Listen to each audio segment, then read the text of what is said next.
크리스마스 예배인데 여러분들과 함께 예배당에서 이렇게 환한 웃음을 보면서 현장에서 예배를 드렸으면 참 좋겠는데 코로나 때문에 이렇게 영상으로만 함께하게 돼서 다시 한번 여러분들께 참 안타까운 마음을 전합니다. 그러나 영상으로 예배를 하든 현장에서 예배를 하든 우리 사랑하는 오늘 태어나신 아기 예수님께서 여러분의 마음에 함께 해주시고 코로나로 많이 피곤하고 지치고 힘든 여러분의 일상에 평화와 기쁨과 은혜와 위로로 함께 하시기를 축복합니다.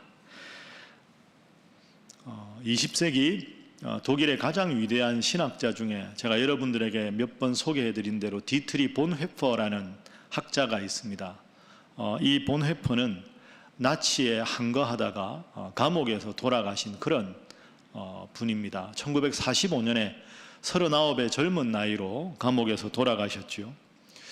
정말로 훌륭한 신학자고 제가 참 좋아하는 신학자인데 그가 생전에 쓴 글 중에 이런 아주 멋진 명문을 남겼습니다. 세상에서 힘있고 위대한 자들이 용기를 잃는 곳, 그 용기를 잃는 곳, 그들의 영혼 깊은 곳에서 진심으로 두려워하는 장소가 두 군데가 있다. 그 두 군데가 어디냐?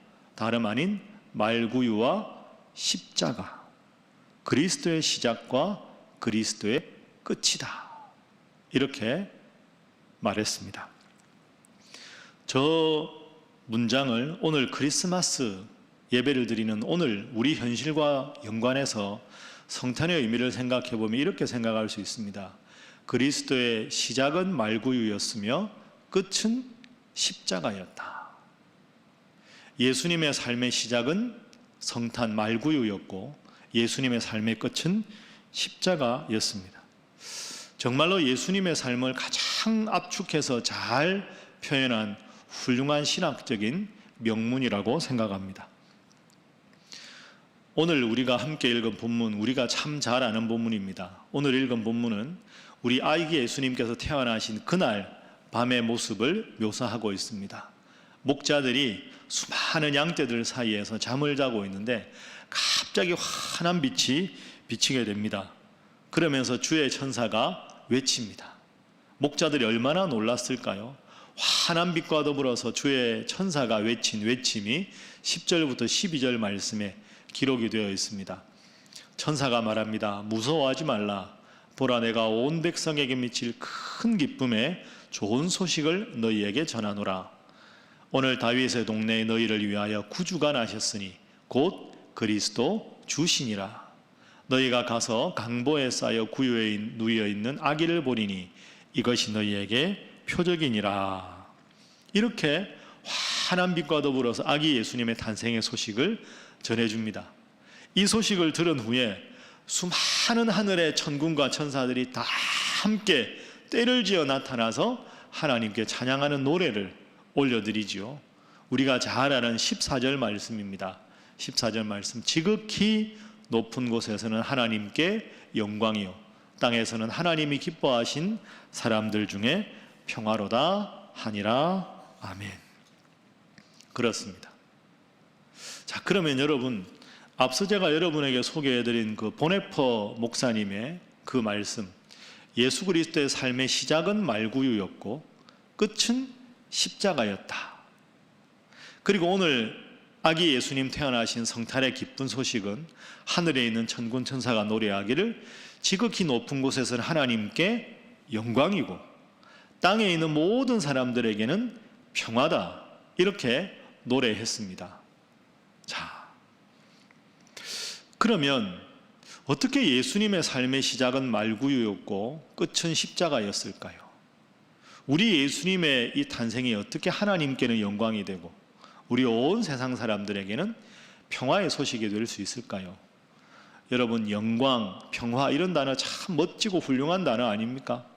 오늘 이렇게 코로나 때문에 함께 예배당에서 예배도 드리지 못하는 이런 우리의 지친 일상에 말구유, 영광, 평화, 십자가 이 네 단어가 주는 의미가 무엇일까 그래서 이 시간에는 이 네 단어를 중심으로 성탄의 의미를 간단하게 살펴보도록 하겠습니다.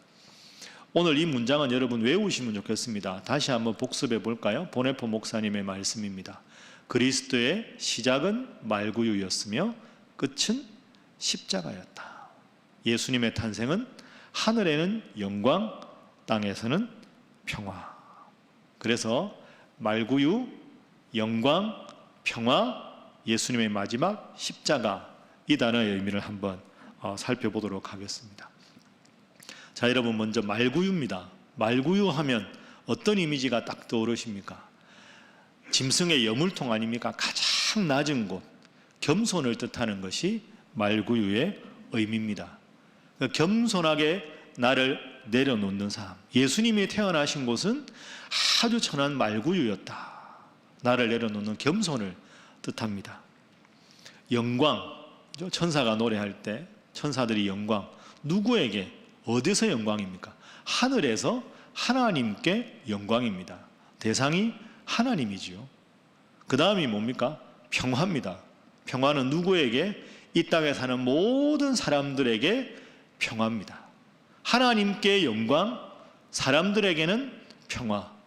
그리고 마지막 단어는 십자가입니다. 십자가는 화해의 상징이지요. 죄로 죽을 수밖에 없는 우리 인간과 하나님과 사이에 화해시킨 그 저주의 형태인 십자가가 화해의 상징입니다. 그럼 여러분 이 네 단어를 한번 가만히 생각해 보십시오. 말구유, 영광, 평화, 십자가. 이 네 단어의 중요한 의미가 뭘까요? 그 네 단어 속에서는 아기 예수님을 위한 삶, 아기 예수님의 영광을 위한 게 하나도 없습니다. 말구유는 낮아짐이지요. 영광은 하나님께 영광, 평화는 다른 사람들에게 평화, 십자가는 모두를 주님과 하나님과 화해시키기 위한 저주의 형틀이었습니다. 나라는 존재가 철저하게 낮아지는 거죠. 하나하나 살펴봅니까? 자, 먼저 말구유입니다. 우리가 구유 이러면 괜히 그 귀하신 몸이 구유에 있네, 뭔가 평화롭고 차분한 그런 느낌이 드는데요. 더 쉽게 말하면 말구유는 짐승의 여물통입니다. 오물 냄새가 나는 그 지저분한 말, 그리고 여물통에 그 지저분한 여물 찌꺼기들이 있는 그곳에 그 추운 새벽에 예수님께서 누우셨다 하는 것이죠. 가장 비천하고 낮은 자리의 상징이 말구유입니다. 영광과 평화, 왜 영광과 평화일까요? 하나님께서 우리 모든 인류를 구원하기 위한 것이기 때문에 그 구원의 소식이라 영광이지요. 그리고 하나님과 인간 사이의 모든 관계를 회복시키기 위한 것이기 때문에 평화입니다. 그래서 영광과 평화. 그리고 마지막 단어는 십자가지요. 십자가. 사실 십자가를 통해서만 예수님의 자기 희생이 그리고 죽음이 완성되기 때문에 십자가입니다. 그래서 여러분, 오늘 이 성탄을 우리가 맞이하면서 스스로에게 물어야 합니다. 우리는 올해도 크리스마스를 맞이했는데 크리스마스를 어떻게 보내는 것이 잘 보내는 것일까? 크리스마스의 가장 중요한 근본적인 정신은 무엇일까 하는 겁니다. 말구유, 영광, 평화, 십자가. 이 네 단어는 아기 예수님이라는 존재, 나라는 존재가 철저하게 낮아지고 부인되는 자리입니다. 그래서 내가 낮아지고 내가 겸손하고 내가 희생하고 내가 섬기는 것, 그래서 나의 주인이신 하나님께 모든 영광을 올려드리는 것, 그게 크리스마스의 근본 정신이고 앞서 여러분들에게 소개한 이 네 단어가 오늘 우리에게 알려주는 크리스마스의 근본적인 의미입니다. 낮아지는 삶, 겸손한 삶, 비우는 삶, 희생하는 삶. 여러분 어떤 느낌이 드십니까? 아유, 그러고 어떻게 삽니까? 아니, 이 거친 세상에서 내가 다 양보하고 내가 다 희생하고 내가 다 섬기고 그러고 어떻게 이 세상을 살아갑니까? 왜 꼭 그렇게 우리가 주님 믿는 사람들이 살아야 합니까? 이런 질문이 자연스럽게 들게 됩니다. 그런데 여러분, 여기 아주 위대한 역설이 있습니다. 아주 중요한 크리스마스의 교훈이 있습니다. 신약 성경 전체에서 예수님의 삶을 가장 잘 요약한 말씀이 빌립보서 2장 5절부터 11절 말씀이죠. 초대교회부터 예수님의 삶을 가장 아름답게 고백한 귀한 그리스도 창가입니다. 그 본문의 5절부터 8절까지 보십시오. 이렇게 이야기합니다. 너희 안에 이 마음을 품으라. 곧 그리스도 예수의 마음이니 예수 그리스도는 근본 하나님의 본체시나 하나님과 동등됨을 취할 것으로 여기지 아니하시고 오히려 자기를 비워 종의 형체를 가지사 사람들과 같이 되셨고 사람의 모양으로 나타나사 자기를 더 낮추시고 죽기까지 복종하셔서 십자가에 죽으셨다. 여러분, 그렇습니다. 예수님의 삶은 빌립보서 2장 5절부터 8절에서 말씀하시는 대로 예수님은 하나님과 같은 분이었는데 낮아지셔서 사람이 되셨고 사람들 중에서도 더 낮아지셔서 사람들을 위해 죽으셨고 죽으신 그 죽음의 방법도 가장 낮은 자리, 비참한 자리 더 낮아지셔서 십자가에서 죽으셨습니다. 낮아지고 여기서 아까 보네포 목사님의 그 문장과 연결이 되는 거지요. 예수님의 삶의 시작은 말구유였고 끝은 십자가였다. 철저하게 낮아진 삶. 이렇게 낮아진 삶의 끝, 그 예수님의 삶의 위대한 역설이 일어납니다.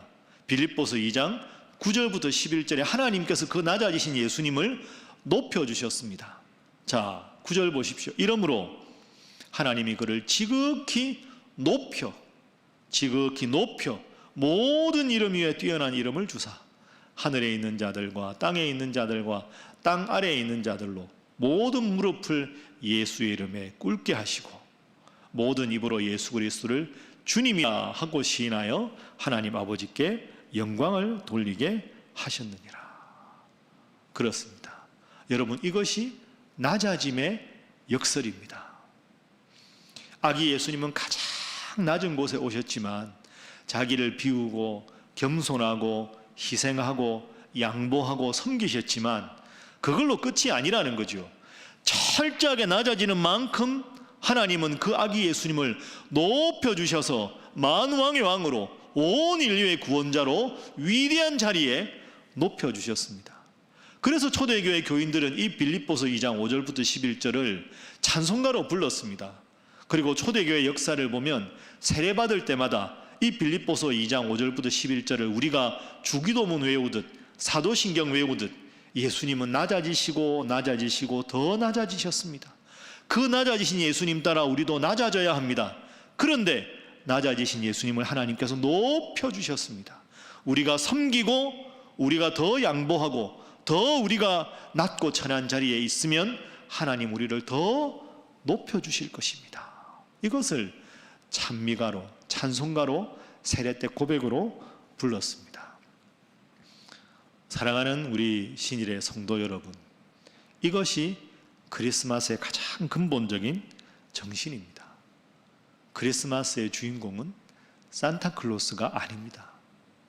크리스마스는 그저 우리에게 익숙한 크리스마스 캐롤이 울려 퍼지고 그리고 그 속에서 잠깐 동안 평화를 느끼고 낭만을 느끼면서 그냥 연말의 이 아름다운 분위기를 조금이나마 누리면서 안식을 취하고자 하는 그런 낭만적인 감정에 취하는 하루가 아닙니다. 낮아짐의 크리스마스, 겸손의 크리스마스, 자기를 내어줌의 크리스마스, 그것이 아기 예수님 오신 성탄의 근본적인 의미입니다.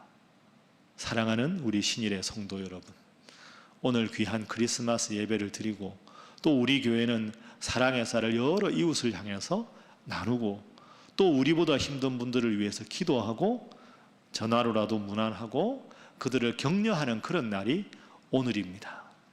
가장 낮은 자리에 오신 주님, 가장 낮은 자리에 처하셨기에 가장 높은 자리에 올라가셨던 영화로운 우리 예수님, 그 예수님의 의미를 생각하면서 오늘 이 성탄의 근본 의미를 생각하고 더 섬기고 더 사랑하고 더 베풀어서 주님께서 우리 사랑하는 신일의 성도들을 더 높여주시고 더 복되게 하시고 더 귀하게 사용하시는 우리 사랑하는 모든 성도들이 다 되시기를 주님 이름으로 축복합니다. 기도하겠습니다. 사랑의 하나님, 감사합니다. 코로나와 여러 가지로 지친 저희들에게 성탄의 기쁜 소식을 전해주시니 감사합니다. 다들 여유가 없고 지치고 힘들다고 불평해도 우리 인간의 가장 근본적인 죄악의 문제를 해결해 주시고 모든 염려 중에 가장 심각한 염려인 죽음의 문제를 해결해 주시기 위해 이 땅에 오셔서 저희를 구원해 주셔서 감사합니다. 이 큰 이름, 아기 예수님의 이름을 받았으니 이 이름의 의미를 깊이 마음속에 새기고 겸손하며 주님을 위해서 주님을 향한 영광과 이웃을 향한 평화의 삶을 살아가도록 주님 저희와 함께하여 주옵소서. 평화의 왕으로 오신 사랑 많으신 아기 예수님의 이름으로 기도하옵나이다. 아멘.